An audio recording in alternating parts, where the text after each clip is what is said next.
चलिए नमस्कार दोस्तों, कैसे हैं। आशा करता हूं सभी अच्छे होंगे और आपको उत्सुकता होंगी कि 9 month results route mobile company के क्या कह रहे हैं। तो दोस्तों, मैं Prashant Khare profit from it Indore से आप सभी का इस 9 मंथ रिजल्ट श्रृंखला में हार्दिक स्वागत करता हूं, अभिनंदन करता हूं। तो चलिए दोस्तों, हम रूट मोबाइल, जिनका स्लोगन है कम्युनिकेशन सिंप्लीफाइड, इसके 9 मंथ रिजल्ट्स के बारे में चर्चा करेंगे। दोस्तों, ये आपके और मेरे लिए बड़े हर्ष की बात है कि इनर रिव्यू एक्सेलरेटिंग बिजनेस नाम की वैगजीन ने India best stock market trainer profit from it को अवार्ड दिया हुआ है। It is among the 10 best stock market training institute में आती है और इसके लिए हमारे आदरणीय पीयूष सर और प्रॉफिट फ्रॉम इट फैमिली हकदार है। और मेरे लिए तो बड़े गर्व की बात है कि मैं भी प्रॉफिट फ्रॉम इट फैमिली का एक सदस्य हूं। तो चलिए दोस्तों, रूट मोबाइल के बारे में हम थोड़ी सी जानकारी हासिल कर लेते हैं कि इसका ऑपरेशन बिजनेस कैसा क्या चलता है। तो दोस्तों, आज आप और मैं सबके पास में मोबाइल है और हम लोग banking, internet, health care, media, transport, logistic, e commerce, travel, इन सभी चीजों का हमारे दैनिक जीवन में कहीं ना कहीं उपयोग करते हैं। जैसे बैंक में आपने कोई लेन देन किया तो उसका फट से आपके पास में ओटीपी आ जाता है, मैसेज आ जाता है। टिकट कोई बुक किया तो उसका टिकट भी इंटरनेट के थ्रू हो जाता है और उसका मैसेज आ जाता है। ट्रेवल टिकट भी हमने जो बुक किया तो उसके बारे में हमको सब अपडेटेड जानकारियां मैसेजिंग के थ्रू मिलती रहती है। तो रूट मोबाइल का मेनली यही क्लाउड बिजनेस का काम है। तो जैसे कि हम जानते हैं कि मैसेजिंग के कारोबार में ओटीपी, बिजनेस मैसेज, सी पास, व्हाट्सएप नाम के मैसेज एक्सचेंजेस होते रहते हैं। इनका ऑपरेटर रूट हब और रूट शील्ड आईवीएन भी ये काम करते हैं। वॉइस मैसेजेस में IVR, miss call, call centre है। ईमेल में रूट मेलर है। आइडेंटिफाई एंड वेरिफिकेशन भी है और bespoke सॉल्यूशन भी ये लोग देते हैं। तो चलिए दोस्तों, आप और मैं मिलकर 9 मंथ रिजल्ट एनालिसिस करते हैं फाइनेंशियल ईयर 2021 और 22 के लिए। तो सबसे पहले हम सेक्टर एनालिसिस करते हैं। तो बीएसई ने इसे अदर टेलीकॉम सर्विसेज नाम के सेक्टर में रखा हुआ है। तो चलिए दोस्तों, हम सेक्टर एनालिसिस करते हैं। तो सेक्टर एनालिसिस में सबसे पहले हम दोस्तों देखते हैं कि ये सभी कंपनियों का मार्केट कैप करीबन 1,12,500 करोड़ के करीब है, जिसमें से हम देखते हैं कि इंडस टावर का करीबन 70% शेयर है। रूट मोबाइल का मार्केट कैप में 10.4% के करीब शेयर है और स्टरलाइट टेक्नोलॉजी का 10.2% के करीब है। अब हम सेल्स की बात करते हैं तो सभी कंपनियां करीबन जो है 24,300 करोड़ के करीब सेल्स करती है। इंडस टावर का सर्वाधिक शेयर है सेल्स में 58% के करीब। स्टरलाइट टेक्नोलॉजी का 20% है। रूट मोबाइल का 5.8% और जीटीपीएल नाम की कंपनी का 10.4% है। अब प्रॉफिट की बात करते हैं तो इंडस टावर का करीबन 85% प्रॉफिट में शेयर है। वहीं स्टरलाइट टेक्नोलॉजी का हम देखते हैं कि 6% के करीब प्रॉफिट में शेयर है और रूट मोबाइल का 3% के करीब प्रॉफिट शेयर है। अब दोस्तों, हम बात करेंगे क्वालिटी एनालिसिस की। तो हम देखते हैं कि सभी कंपनियां मिलकर करीबन 11% के करीब जो है एवरेज नेट प्रॉफिट मार्जिन पर काम कर रही है। इंडस टावर का सर्वाधिक है, करीबन 27 के करीब नेट प्रॉफिट मार्जिन है। रूट मोबाइल का 10 है। वहीं जीटीपीएल जैसी कंपनी, ऑन मोबाइल जैसी कंपनी का 8। अब हम return on paid up equity की बात करते हैं, यानी इन्वेस्टर ने जो शुरू में पैसा लगाया उसके मुकाबले में कितने गुना प्रॉफिट कमाते हैं। तो रूट मोबाइल के इन्वेस्टर 2 टाइम्स, स्टरलाइट टेक्नोलॉजी के इन्वेस्टर 3 टाइम्स कमाते हैं और इंडस टावर के इन्वेस्टर 1 गुना अपने प्रॉफिट का हर वर्ष कमा रहे हैं।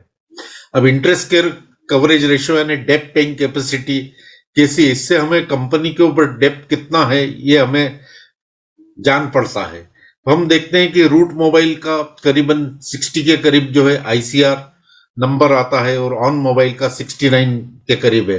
तो जिस कंपनी का जितना अधिक आईसीआर रहता है उस कंपनी को हम इन्वेस्टमेंट के लिए अच्छी मानते हैं। अब दोस्तों, डेप्ट टू इक्विटी रेशियो की बात करेंगे तो रूट मोबाइल करीब करीब डेप्ट फ्री कंपनी है, 0% डेप्ट के साथ में। इंडस टावर के ऊपर 80% का डेप्ट है और स्टरलाइट टेक्नोलॉजी के ऊपर परसेंट का डेप्ट है। अब चलिए दोस्तों हम बिहेवियर साइंस की बात करते हैं। इसमें हम देखेंगे कि जब से हमारे पास डाटा है तब से कंपनी रूट मोबाइल ने कैसे क्या सेल्स में ग्रोथ करी है, प्रॉफिट में कैसे ग्रोथ करी है। तो दोस्तों चलिए हम सेल्स की बात करते हैं। तो 2013 से मेरे पास में डाटा अवेलेबल है और हम देखते हैं कि करीबन 56 करोड़ का 2013 में सेल्स था, जो आज बढ़कर करीबन 1500 करोड़ के करीब हो गया है। यानी 50% कगार के रूप में इनका सेल्स बढ़ा हुआ है और 25 गुना सेल्स में वृद्धि हुई है। अब दोस्तों हम बात करते हैं प्रॉफिट की। प्रॉफिट हम देखते हैं कि मात्र 8 करोड़ का प्रॉफिट 2013 में करती थी, जो बढ़कर करीबन अब 135 करोड़ से अधिक हो गया है। यानी 40% कगार के दर से इनका प्रॉफिट बढ़ा हुआ है और 16 गुना प्रॉफिट में वृद्धि हुई है। अब दोस्तों नेट प्रॉफिट मार्जिन हम देखते हैं करीबन 6 से लेकर 17% तक के मार्जिन पर रूट मोबाइल ने अपना बिजनेस किया हुआ है। Return on paid up equity देखते हैं तो करीबन 5 से लेके 2.29 जो गत वर्ष की थी, इनके इन्वेस्टर ने अपने इनिशियल इन्वेस्टमेंट के मुकाबले हर साल प्रॉफिट कमाया है। अब रिटर्न ऑन इक्विटी यानी हम इन्वेस्टर के लिए कैसा रिटर्न ऑन इक्विटी है, तो हम देखते हैं कि 2021 वाले वर्ष में रिटर्न ऑन इक्विटी इन्वेस्टर्स के लिए 20% के करीब थी। अब शेयर होल्डिंग पैटर्न की बात करते हैं तो हम देखते हैं कि शेयर होल्डिंग पैटर्न में प्रमोटर का 65% हिस्सा है, वहीं mutual fund, alternate fund, banks, insurance का 7% करीब हिस्सा आता है। वहीं फॉरेन पोर्टफोलियो इन्वेस्टर का करीबन 15% के करीब इसमें हिस्सेदारी है। और हम देखते हैं कि इसका आईपीओ आए अधिक टाइम नहीं हुआ, तो रिटेल इन्वेस्टर की अभी का करीबन 12% के करीब हिस्सेदारी है। अब दोस्तों आने वाले दिनों में यह देखना पड़ता है कि इस अच्छी कंपनी में रिटेल इन्वेस्टर कितने दिन तक जमे रहते हैं, टिके रहते हैं। और मेनली मेरा तो यही थर्स्ट रहता है कि रिटेल इन्वेस्टर अच्छी कंपनियों में पार्टिसिपेट करे, उनमें बाय करे, तो एक अच्छा वेल्थ क्रिएट हो सकता है। तो दोस्तों रूट मोबाइल में कैसा वेल्थ क्रिएट होगा, हम इसकी अच्छाई और बुराइयों के बारे में जानते हैं। तो दोस्तों इसका कंट्री वाइज रेवेन्यू की बात करें तो यूके से करीबन 52% इनको बिजनेस मिलता है, इंडिया से 29%, दुबई से 10% और नाइजीरिया से 6% और दूसरे देशों से 3% के करीब मिल रहा है। अब दोस्तों हम करंट ट्रेंड्स की बात करते हैं तो यहाँ पर आप देखेंगे कि पिछले 4 क्वार्टर का सेल्स, प्रॉफिट और ईपीएस का करंट ट्रेंड है। तो हमने देखा कि Q1 के अंदर सेल्स के अंदर 47% का ग्रोथ आया था YOY में 12 मंथ्स के अंदर, और Q1 के अंदर हमने देखा कि 22% का ग्रोथ आया, फिर 23% का H1 में, और 9 मंथ में हम लोगों ने 31% का हम सेल्स ग्रोथ देख रहे हैं। अब प्रॉफिट ग्रोथ की बात करते हैं तो 12 मंथ में 93% का प्रॉफिट ग्रोथ था YOY में, Q1 में 26% का रहा, 27% का H1 में रहा, और इस क्वार्टर के अंदर 9 मंथ वाले जो क्वार्टर आया है उसमें YOY हमने देखा है कि 29% का प्रॉफिट में ग्रोथ रहा है। अब ईपीएस की बात करते हैं तो 12 मंथ में ईपीएस में 79% करीब ग्रोथ आया, फिर 8% के करीब Q1 में आया, क्योंकि इन लोगों ने थोड़ा अपना इक्विटी बढ़ा दिया है जिससे कि ईपीएस कम हुआ है। 11% जो है H1 में आया और 12% 9 मंथ के रिजल्ट में इनका ईपीएस ग्रोथ आया है। तो चलिए दोस्तों मेजर कॉस्ट की बात करते हैं कि मेनली कंपनी के खर्चे कहां पर बढ़े हैं, कहां पर घटे हैं। तो यहां पर 9 मंथ 2022 और 2021 का मैं कंपैरिजन कर रहा हूं। तो जैसा कि हम जानते हैं कि इनका मेनली मैसेज बाइंग सेंटर्स इनको लेना पड़ते हैं, तो उसके जो खर्चे हमने देखे हैं कि करीबन 29% से उनके खर्चे उसमें बढ़े हैं।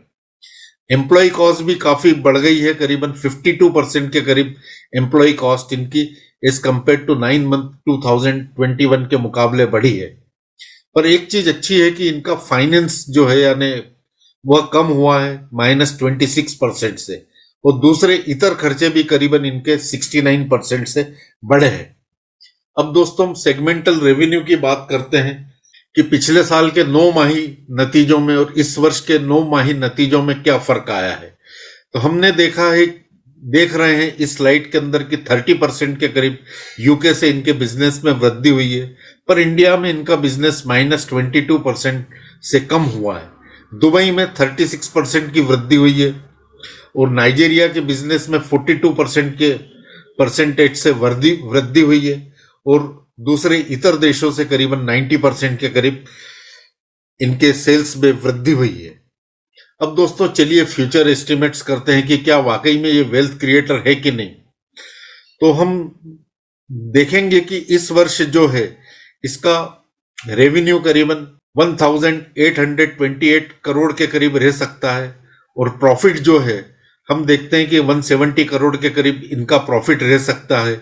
और ईपीएस में उम्मीद करता हूं कि इस वर्ष का अंत होते होते तक 28 का इनका ईपीएस रहे और इसका फेयर वैल्यू जो है इस वर्ष मैं उम्मीद करता हूं कि करीबन 1250 के करीब इसका फेयर वैल्यू रहेगा।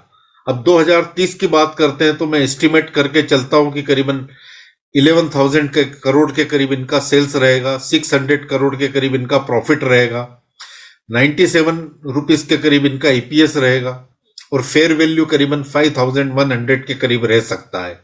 और 2035 की बात करें तो करीबन 27,000 करोड़ के करीब इनका सेल्स रहेगा, 1,300 करोड़ के करीब इनका प्रॉफिट रहेगा, 213 के करीब इनका ईपीएस रहेगा और फेयर वैल्यू में उम्मीद करता हूं कि 11,000 के करीब 2035 में इनकी रहेगी। अब दोस्तों थोड़ा हम 9 मंथ रिजल्ट के बारे में जान लेते हैं कि ये कंपनी किस किस फील्ड के अंदर ऑपरेट करती है। तो इनके पास में करीबन 7 फायरवॉल लोकेशन से अभी और 2 अपकमिंग है, 10 वर्चुअलाइज डाटा सेंटर से 14 हब्स है, 400 प्लस ग्लोबल एम्प्लॉइज बेस है और 265 plus super network wide spread global distribution and reach network है। अब दोस्तों ये 2004 से रूट मोबाइल की जर्नी चालू हुई थी और हम तब से देख रहे हैं कि इनका बिजनेस हमेशा अप ट्रेंड में ही हो रहा है।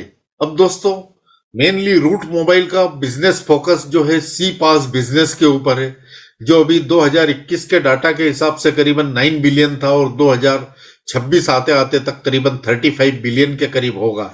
तो रूट मोबाइल जो है इसमें अधिक से अधिक हिस्सेदारी लेना चाहते हैं और जैसे जैसे इनकी हिस्सेदारी बढ़ते जाएगी तो नेचुरली इनका बिजनेस बढ़ते जाएगा और इनका प्रॉफिट भी बढ़ते जाएगा और मार्जिन भी बढ़ते जाएंगे। तो उसका रिफ्लेक्शन हम प्राइस में भी देख सकते हैं। तो जैसे कि मैंने पहली स्लाइड में बताया था कि ये इनके mainly mode of operation of business है, इस स्लाइड में आप देखेंगे।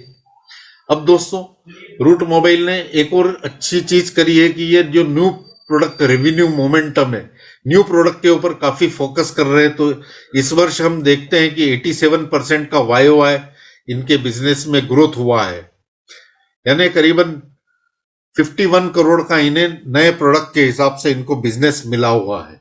अब दोस्तों एक संस्था है एस्टेब्लिश लीडर के नाम से इसको नवाजा गया हुआ है, Juniper Research competitor leaderboard सी पास वेंडर्स में ये सबसे एस्टेब्लिश लीडर के रूप में ख्यात हुआ है।